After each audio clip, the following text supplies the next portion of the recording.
Wa qala Nabi sallallahu alaihi wasallam thalabul ilmi faridatun ala kulli muslimin. Sadaqallahul azim wa sadaqar rasulihil karim wa nahnu ala dzalika minasyahidin wasyakirin walhamdulillahi rabbil alamin. Hadratul muhtaramin, monggo sami-sami kita bersyukur atas segala nikmat yang Allah Subhanahu wa taala anugerahkan kepada kita, terutama nikmat yang Allah berikan hanya kepada hamba-hamba yang disayang, yaitu nikmat Islam, nikmat taufik, hidayah, sehingga dengan hidayah dan taufiknya Allah Subhanahu wa taala lambat laun menjadikan kesempurnaan iman kita. Amin Allahumma amin. Alhamdulillahirabbil alamin. Sholawat serta salam senantiasa kita haturkan kepada junjungan kita baginda Nabi sallallahu alaihi wasallam. Hadratul muhtaramin, kemarin kita telah membahas bagaimana para ahli sihir waja'a sakharuhu Fir'auna qalu innalana la'ajron in kunna nahnul ghalibin. Dan datanglah para ahli sihir itu kepada Fir'aun dan mereka berkata, inna lana la'ajron, apakah akan ada ajron, upah yang besar, pahala yang besar, in kunna nahnul ghalibin, jika kami bisa mengalahkan. Maka Fir'aun menjawab, qala na'am. Fir'aun menjawab, benar, ya. Wa innakum, bahkan sesungguhnya kalian laminal muqarrabin, akan mendapatkan muqarrabin, menjadi orang-orang yang didekatkan. Maksudnya akan dijadikan orang-orang yang dekat dengan Raja Fir'aun. Kita lanjutkan ayat yang ke-14. Ayat yang ke-15. Qalu ya Musa, maka para ahli sihir tadi itu berkata kepada Nabi Musa, wahai Musa, imma antul qiyah, apakah kamu akan melemparkan, wa imma antakunu, wa imma annakuna, ataukah kami nahnul mulkin, ataukah kami yang melemparkan dulu.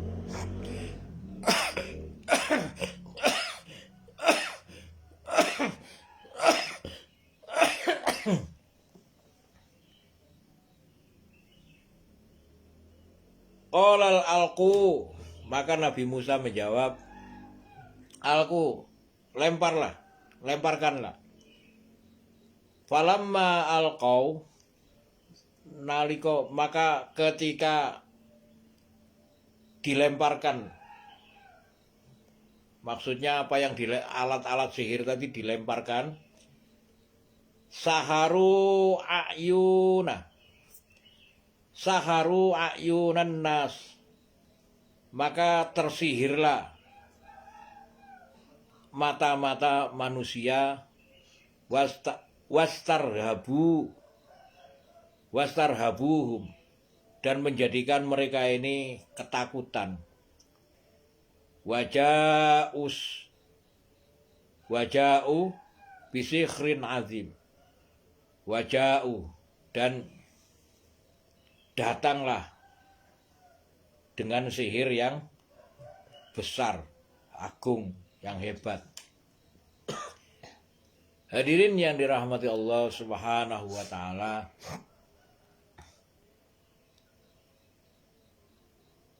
ketika ahli sihir tadi ini bersiap-siap mendemonstrasikan napa keahliannya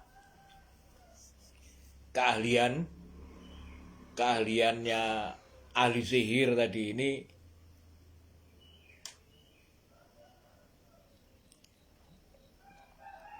maka para ahli sihir ini merasa hebat. Mereka menantang Nabi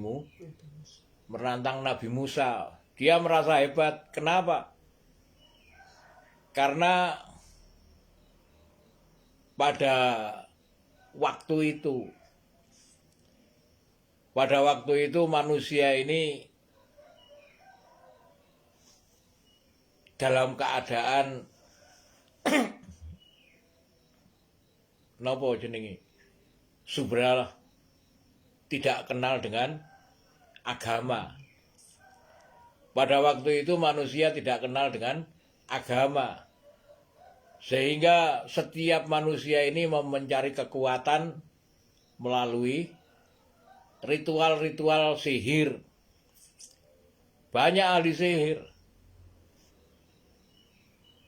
Maka sesungguhnya sampai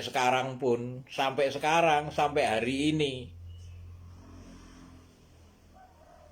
Bani Israel atau keturunan dari Bani Israel ini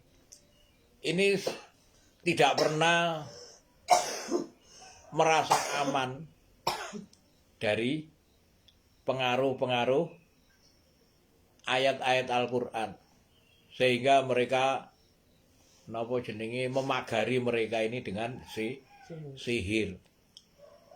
Maka kita harus berhati-hati terhadap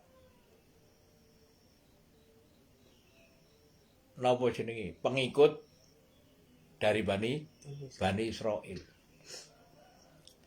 Itu. Maka ketika mereka itu menyeru ke Nabi Musa, ya Musa, imma antul qiya wa imma an nakuna nahnul mulkin. Dengan bangga hati mereka menyeru kepada Nabi Musa, apakah engkau akan melemparkan? Alqa niku lempar, atau maksudnya mempergunakan sihirnya. Karena para ahli sihir ini, mereka ini bersatu dari berbagai kota, kemudian bekerja sama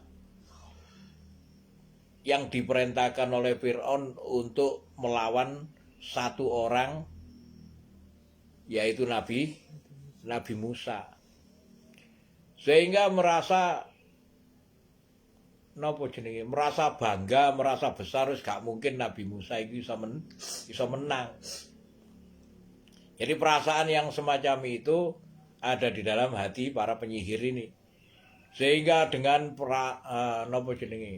dengan pongah, dengan bangganya, mereka mengatakan imma antul qiya wa imma an nakuna nahnul mulkin. Apakah engkau akan melempar atau kami yang melempar dulu? Itu. Maksudnya supaya diperlihatkan sihir mereka. Maka Nabi Musa menjawab, qala alqu. Nabi Musa menjawab, lemparkanlah. Kalian lemparkan. Falamma alqau, maka ketika para ahli sihir itu melemparkan alat-alat sihirnya, ada yang berupa tali temali, ada yang berupa tongkat, ada yang macam-macam.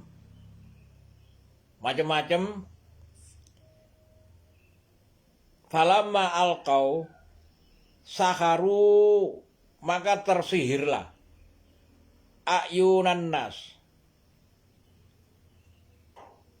maka tersihirlah mata-mata manusia yang ada di situ. Semua manusia waktu itu dalam keadaan tersihir dan melihat berbagai macam makhluk ciptaan sihir.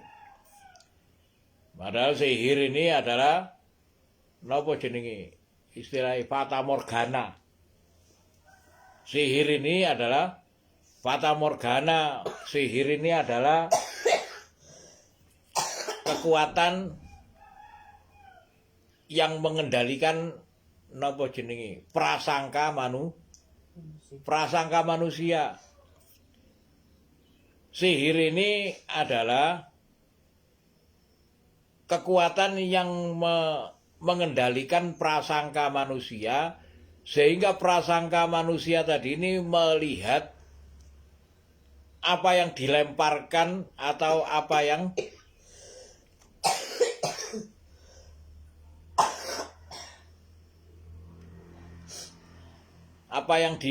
napa jenenge, lemparnya di napa, demonstrasikan. Nah, yang demonstrasikan oleh para ahli sihir tadi ini menjadi berbagai hal yang menakutkan. Semua manusia waktu itu di situ, kecuali Nabi Musa dan Nabi Harun. Nabi Musa dan Nabi Harun berpegang teguh kepada kalimatul haq, kepada la ilaha illallah, kepada kekuatan agama. Maka selain Nabi Musa dan Nabi Harun waktu itu dalam keadaan ketakutan, wastarhabuhum, dan menjadikan mereka ini ketakutan. Waja'u bisikhrin azim, karena datangnya sihir yang hebat, azim, sihir yang besar. Bagaimana tidak sihir yang besar? Wong ahli sihir dari tiap-tiap kota, bisa jadi tiap kota ini tidak hanya satu orang. Di tiap kota mungkin ada sampai 10-20 orang.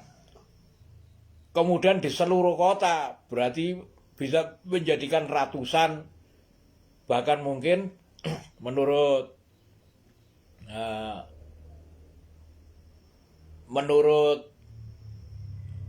para mufasir itu ahli sihirnya diperkirakan sekitar 666 orang. Sekitar 666 orang. Wallahu alam. Mereka, perhitungan mereka dengan angka-angka ini akan menjadikan kekuatan yang bisa mengalahkan segala kekuatan, kecuali kekuatan agama. Karena waktu itu seluruh manusia dalam keadaan tersihir melihat kehebatan ahli sihir tadi. Falamma alqau saharu ayunan nasa wastarhabuhum waja'u bisikhrin azim. Ketika datang sihir yang hebat, ketika para ahli sihir itu melemparkan alat-alat sihirnya, itu menjadikan mata manusia itu terpengaruh sihir, sehingga manusia yang ada di sekitar situ tidak terkecuali Fir'aun, semua takut terhadap sihir itu. Hadirin yang dirahmati Allah Subhanahu wa taala, dua ayat ini yang seharusnya menjadi pelajaran penting bagi tiap-tiap diri kita ini.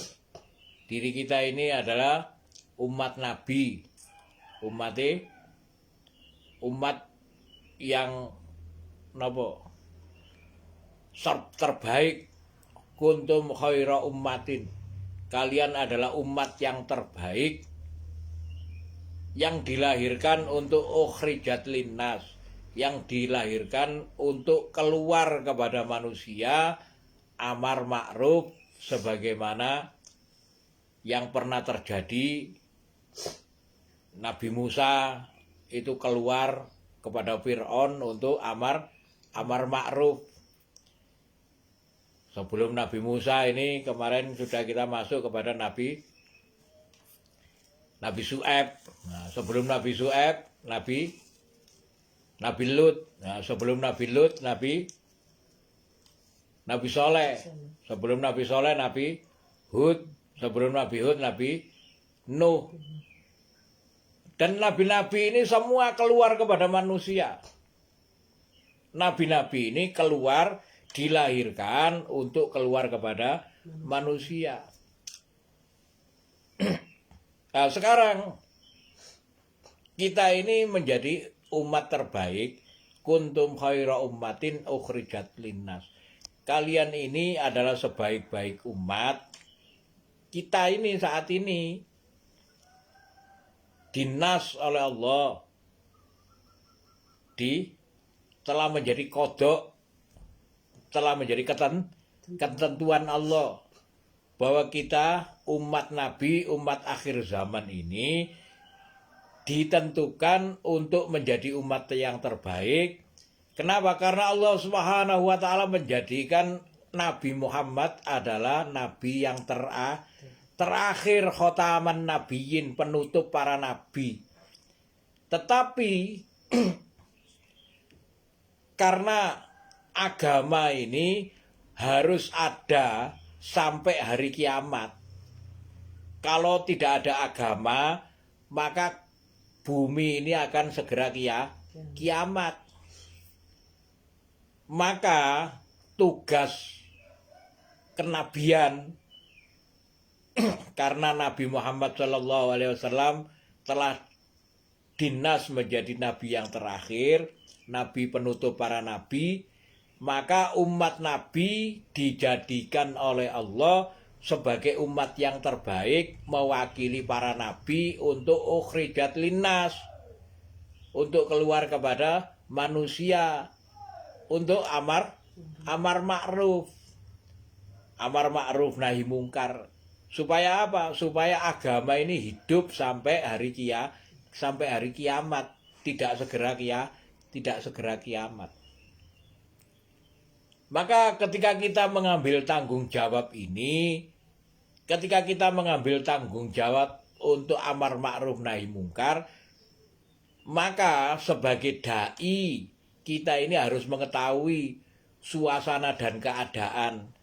Ada juga orang sebagaimana yang pernah terjadi di zaman Nabi Nuh. Ada manusia seperti umat Nabi Nuh, ada demokrasi umat Nabi Nuh itu demokrasi. Umat Nabi Nuh itu demokrasi, yang orang yang pendapatnya yang paling banyak akan yang paling menang. Tetapi Al-Quran menyatakan bahwa umat terbanyak yang menang tadi ini ternyata ditenggelamkan oleh Allah. Nah, tugasnya dai hanya menyeru saja. Menyeru supaya mereka ingat bahwa sesungguhnya mereka ini dilahirkan adalah untuk diuji. Bukan untuk mengokohkan kedudukannya di dunia. Kenapa? Karena kita ini hidup di dunia ini hanya sebentar saja. Kemudian kaumnya Nabi Hud, yaitu kaum Ad.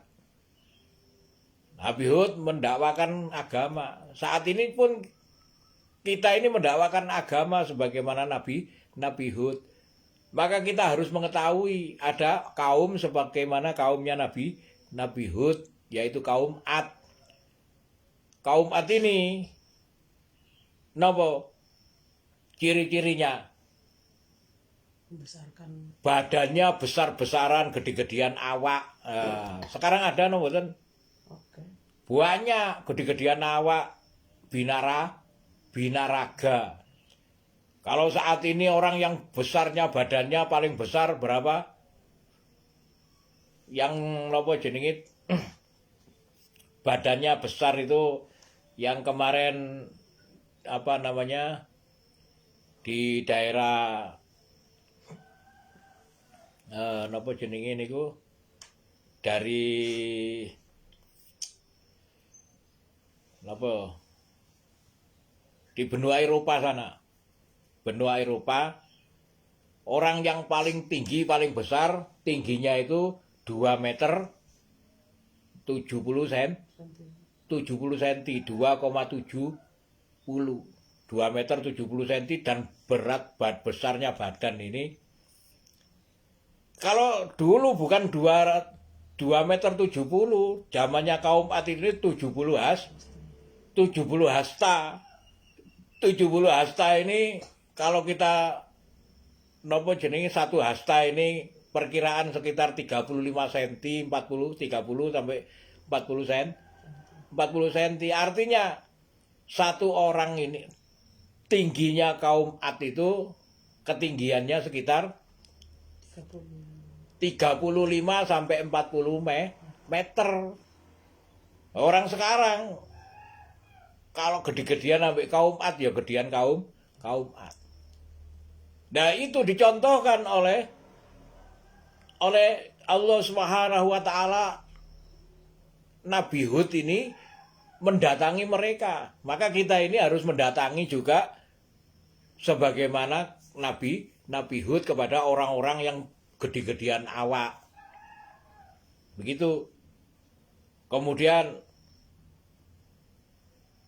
ada orang yang teknologinya paling canggih, yaitu kaum Samud. Nabi Soleh mendatangi mereka dengan bukti-bukti, dengan mukjizat juga. Saat ini, apakah ada orang-orang yang canggih-canggihan teknologi mempergunakan akal pikirnya menjadikan nopo jenis teknologi sebagaimana Tuhan selain Allah? Ada banyak. Maka tugasnya dai ini juga harus mendatangi sebagaimana yang dicontohkan oleh Allah kepada kaum Samud, yaitu Nabi Soleh. Hadirin yang dirahmati Allah, itulah tugas para nabi, tugas para mursalin. Maka tugas itu sebagaimana yang saat ini terjadi, yang diceritakan oleh Allah Subhanahu wa taala ketika Nabi Musa ditantang oleh ahli sihirnya Firaun. Di kota Mesir ini, Mesir itu negara. Berapa besar negara Mesir? Ya kalau kita lihat saat ini nggak terlalu besar, masih besar Indonesia. Tapi kalau zaman itu Mesir ini adalah negara yang sangat besar. Mesir ini negara yang sangat besar, mempunyai kota-kota besar, dan setiap kota ini mempunyai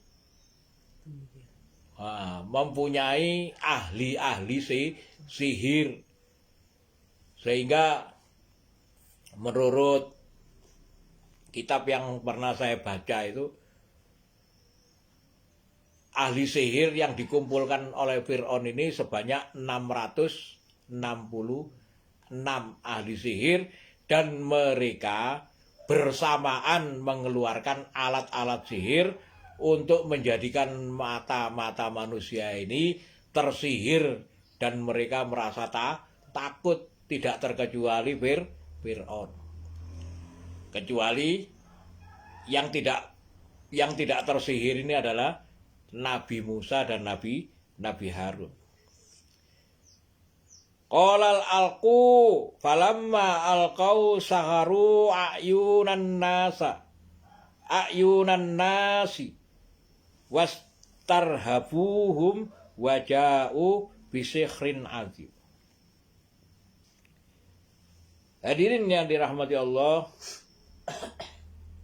pun ngoten mawon insyaallah kelanjutan ayat ini wa auhayna ila Musa an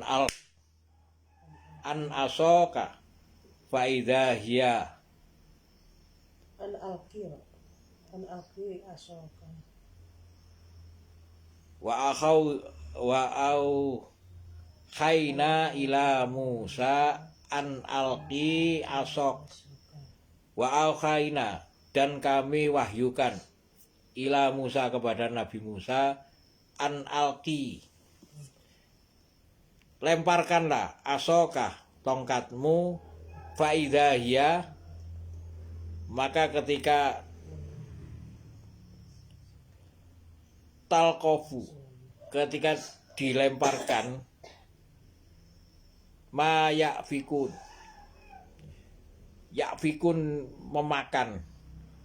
memakan apa-apa segalanya. Itu akan kita ceritakan pada pertemuan berikutnya. Insyaallah mudah-mudahan berkah dari ayat ini kita mengetahui bahwa sesungguhnya para dai ini